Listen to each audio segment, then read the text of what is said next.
Mesdames et messieurs, approchez-vous, car aujourd'hui, je vais vous raconter une histoire pleine de ruses, de drames et d'enseignements. Une histoire qui s'est déroulée il y a bien longtemps, au cœur de la savane africaine. Notre histoire commence avec deux personnages bien particuliers, un vieux renard nommé Kato et un lion orgueilleux, Rongo. Kato était un renard pas comme les autres. Toute sa vie, il avait parcouru la savane, du désert brûlant aux profondes forêts, accumulant de nombreuses aventures et des histoires qui faisaient sa renommée. Mais, avec l'âge, Kato n'était plus aussi vif qu'avant. Il boitait parfois, il avait perdu quelques poils, et même son regard semblait avoir perdu un peu de sa vivacité. Et pourtant, il conservait une sagesse et une malice que peu d'animaux possédaient. Mais cette vieillesse, certains animaux en profitaient pour le railler. Parmi eux, le lion Rongo, réputé pour sa force, son orgueil, son manque de modestie.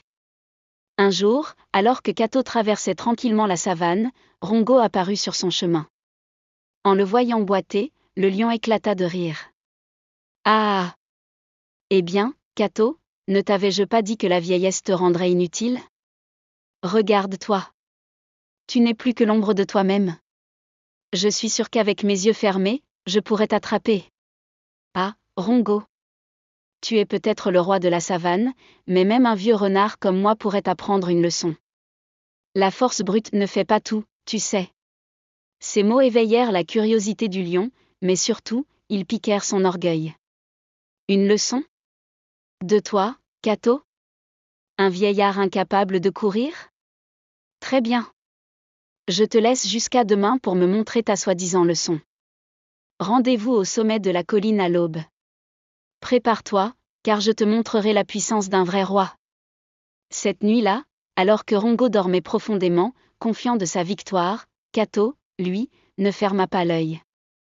Malgré son corps affaibli, il avait un plan brillant. Il ramassa des pierres, des lianes et des feuilles, et il creusa un immense trou au sommet de la colline. Toute la nuit, il travailla, déterminé à prouver au lion que l'intelligence et la ruse sont plus fortes que la simple force. Il posa des branches fragiles au-dessus du trou et les recouvrit de feuilles pour créer un piège parfaitement camouflé. Son plan était simple, attirer Rongo dans le piège. Le soleil n'était même pas totalement levé que Rongo était déjà au sommet de la colline, prêt à humilier publiquement le vieux renard. Autour de lui, des animaux s'étaient rassemblés, intrigués par ce qui allait se passer. Tous avaient entendu parler du défi lancé par Rongo et étaient impatients de voir comment le vieux renard s'en sortirait. « Kato, où est ta fameuse leçon? Viens donc montrer à tous ce que tu as dans le ventre. » Le renard sort de derrière un arbre, s'approche du piège avec un air tranquille. « Tout est prêt, Rongo.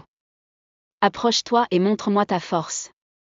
Montre-nous à tous ce qu'un roi est capable de faire. » À peine Rongo avait-il posé une patte sur le piège que tout le sol s'effondra sous lui. Le fier lion se retrouva coincé au fond du trou, incapable de sortir, complètement piégé. Il rugissait de colère, tentait de grimper, mais la paroi du trou était trop glissante. « Qu'est-ce que... Kato? Libère-moi tout de suite. » « Ah, Rongo.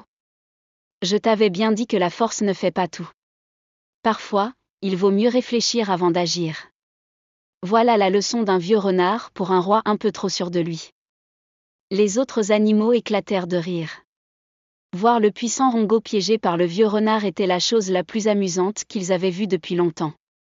Rongo, honteux et vexé, comprit qu'il n'était pas invincible, et surtout, qu'il avait sous-estimé la sagesse et la malice de Kato. Depuis ce jour, Rongo respecta non seulement Kato, mais aussi tous les autres animaux. Il avait appris une grande leçon ce jour-là. La véritable force ne se mesure pas à la taille ou à la puissance, mais à la sagesse et au respect des autres. Et ainsi, mes amis, l'histoire de Kato et Rongo est une leçon pour nous tous. N'ayez jamais trop d'orgueil, car même le plus fort peut être surpris par plus rusé que lui. Merci de m'avoir écouté, et à la prochaine pour une nouvelle aventure au cœur de la savane africaine.